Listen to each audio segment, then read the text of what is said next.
ये है सशक्त प्रदेश और आप देख रहे हैं एसपी न्यूज 24 सच की आवाज़। के 75 जिलों से रसोइयों ने भाग लिया है और सब कहीं ना कहीं अपने परिवार के साथ जो चलने में मुसीबत में हैं, उनके साथ उनके परिवार के लोग भी आए हुए हैं। किस उम्र में हालात में अपनी मांगों को लेकर आज इस धरना दे रहे हैं। इससे लगता है कि ये प्रदेश की सरकार जिस तरह सब बोलती है, सबका साथ सबका विकास, महिलाओं के सम्मान पे बात कही जाने, सरकार आज क्या महिलाओं के सम्मान पर जो बात कही जा रही है, कहीं ना कहीं हवाई नज़र आ रही है। इसी के मुद्दे पे बात करते हैं कि हम प्रतिनिधि हैं, अपने माजी के साथ आए, रसोइयाँ हैं, अपने माजी के साथ में यहाँ हैं, क्या उनकी मांग है, उनसे भी बात करते हैं। सर क्या नाम है आपका? सर मेरा नाम शिवम शर्मा है और मैं प्रतापगढ़ से बिलोंग करता हूँ और मेरी माताजी धरना में आई हैं, हम उनके सहयोग के लिए यहाँ पर आए हुए हैं। मतलब माताजी का जो मानदेय है क्या रहा? मानदेय हमारी माताजी का शुरू में 500 रुपये मिलता था, उसके बाद धीरे धीरे फिर 1000 हुआ और आज के वर्तमान समय में ये तय है कि उनका मानदेय वेतन 1500 मिलता है। लेकिन आज 8 महीने बीत गए, जो 1500 रुपये आते थे वो अभी खाते में नहीं आ रहे हैं। तो कहीं ना कहीं देखा जाए तो आप इस जो सरकार बोली सबका साथ सबका विकास की बात करने वाली, जो महिलाओं के सम्मान में बात करने वाली, क्या लगता है? सर हम यही कहना चाहते हैं कि ये सरकार की जो है जिसे कहते हैं कि अनदेखी है और इसे जिसे कहते हैं कि बिल्कुल ही भुनाना है और छुपाना है। और इस तरह से क्योंकि ज़मीनी स्तर पे बिल्कुल ऐसा नहीं है। आज भी हमारे आपके सामने जो कि उदाहरण के तौर पर आप देख रहे हैं, यहाँ पे विशाल धरने के साथ हमारी माताएं जितने भी हैं धरना में शामिल हैं।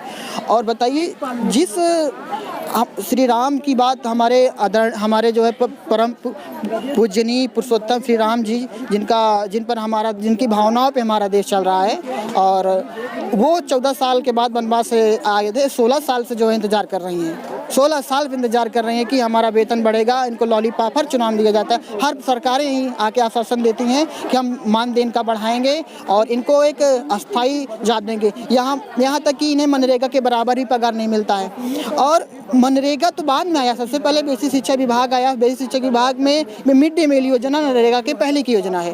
तो इनको हम चाहते हैं बेसिक शिक्षा विभाग के अंतर्गत इनको पद अस्थायी करके इनका न्यूनतम वेतन 18,000 दिया जाए, महंगाई को देखते हुए। क्योंकि एक सफाई कर्मचारी का वेतन जब 30,000 है, एक कक्षा 5वीं से लेकर 8वीं तक पढ़ाने वाले टीचर का वेतन 40+ है, तो इनका वेतन 18,000 क्यों नहीं? इतनी महंगाई होते हुए अगर इनका वेतन नहीं बढ़ाया जाएगा तो ये बिल्कुल एक तरह से इनके बेगारी की जा रही है। और हमारे संविधान के तहत भी आर्टिकल 23 की भी धज्जियां उड़ाई जा रही है। गाँव में नहीं, समस्त मानव जन में असंतोष की भावना फैली, क्योंकि गरीबों के साथ अत्याचार शुरू से होता आ रहा है, आज भी हो रहा है, इसमें कोई सुधार नहीं हो रहा है। क्या लगता है जो आज जब यहाँ मुहिम चला रहे हैं, क्या लगता है क्या आपकी सरकार सुनवाई करेगा? नहीं करती तो क्या होगा आगे? हम सरकार से ये अपनी उम्मीद रख रहे हैं, अपनी बात रख रहे हैं। अगर चुनाव के पहले इस पर कठोर कदम नहीं उठाते हैं, सुनिश्चित कदम अगर सरकार तय नहीं करती है, तो सरकार, क्योंकि सरकार अच्छी तरीके से जानती है कि रसोइयों के साथ उनके बच्चे हैं, उनका परिवार है, और जिस स्कूल में खाना बनाती हैं वहाँ भी एक बहुत बड़ा परिवार आता है, और वो परिवार के बच्चे किसी न किसी परिवार से ही हैं। तो एक बहुत बड़ा तमका, एक बहुत बड़ा समुदाय, एक बहुत बड़ी जनसंख्या इनसे जो है टूट जाएगी और अलग हो जाएगी, और इसका लाभ किसी दूसरी पार्टी को भी मिल सकता है, जहाँ तक है। तो हम चाहते हैं कि ऐसा ना होने पाए, उसके पहले ये रसोइयों का मानदेय वेतन बढ़ाएं और कम से कम मिनिमम वेतन 18,000 करना चाहिए। उसके साथ साथ इनका एड्रेस, इस पहचान रिकॉग्नाइज होनी चाहिए। एक ड्रेस, हेल्थ के लिए बीमा कवर होना चाहिए, क्योंकि आज जिन्हीं का काम है खाना बनाती हैं तो उसमें कुछ भी इनको हो सकता है। तो हम चाहते हैं, हमारी अपील है, ये सब इनके लिए किया जाए, क्योंकि सरकारी काम में ये एक उसकी सदस्य हैं, तो सरकारी नियमों के अनुसार इनकी जो है देखभाल करनी चाहिए, सरकार की जिम्मेदारी बनती है। ज्वलनशील जगहों में रहती हैं, कभी भी घटना हो सकती है। इसमें कुछ महिलाएं भी हैं, महिलाओं से भी जानकारी लेते हैं कि आग का काम होता है, खाना बनाते वक्त कोई भी घटना हो सकती है। इसमें कुछ महिलाएं भी हैं, उनसे भी जानकारी लेंगे। माता जी किस वजह से आप आए? हम काना उसको बरेली मंडल पीलीभीत जिला से बिनसंडा से आए हुए हैं। हम कम से कम शायद हो गई होंगी 10-12 साल हैं हमें लगे हुए। तो हमारा वेतन पहले तो जब लगे थे तब 1,000 ही रुपया मिलते थे, अब लगे हैं तो 1500 मिलते, वो भी टाइम से नहीं मिलते हैं। अब हम 10 चक्कर यहाँ धरने के लगाते हैं, हमारी तो तनख्वाह इसी भरे को होती है। भाई हम बच्चों को छोड़ के आते हैं, अब वहाँ से हमारे 1200 रुपये लगते हैं, किराया भाड़ा सब लग के हम 1200 रुपये में हमारा एक लोगों का भाड़ा लगता है। अब हम वहाँ से आते हैं, हमारी तो पूरी तनख्वाह इसी में लग जाती है, हम खर्चा कहाँ से चलाएं? तो क्या लगता है कि आपकी मांगे पूर्ण होगी?